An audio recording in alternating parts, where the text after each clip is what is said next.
Sarah Plain and Paul, Part 12. The dandelions in the fields had gone by, their heads soft as feathers. The summer roses were opening. Our neighbors, Matthew and Maggie, came to help Papa plow up a new field for corn. Sarah stood with us on the porch, watching their wagon wind up the road. Two horses pulling it and one tied him back. I remember the last time we had stood here alone, Caleb and I waiting for Sarah. Sarah's hair was in thick braids that circled her head, wild daisies tucked here and there. Papa had picked them for her. Old Bess and Jack ran along the inside of the fence, whickering at the new horses. Papa needs 5 horses for the big gang plow, Caleb told Sarah. Prairie grass is hard. Matthew and Maggie came with their 2 children and a sack full of chickens.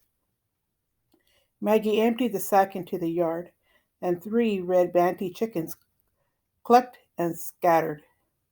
They are for you, she told Sarah, for eating. Sarah loved the chickens. She clucked back to them and fed them grain. They followed her, shuffling and scratching primly in the dirt. I knew they would not be for eating. The children were young and named Rose and Violet after flowers.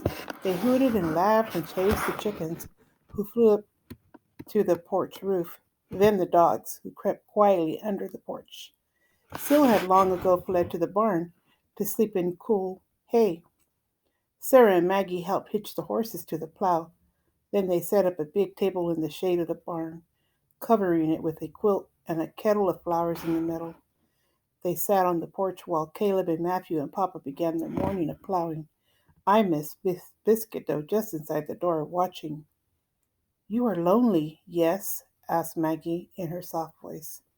Sarah's eyes filled with tears. Slowly I stirred the dough. Maggie reached over and took Sarah's hand.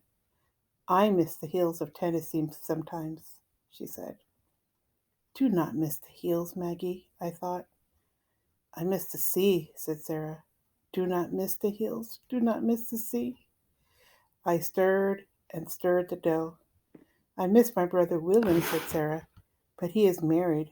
The house is hers now, not mine any longer. There are 3 old aunts who all squawk together like crows at dawn. I miss them too. There are always things to miss, said Maggie, no matter where you are. I looked out and saw Papa and Matthew and Caleb working. Rose and Violet ran in the fields.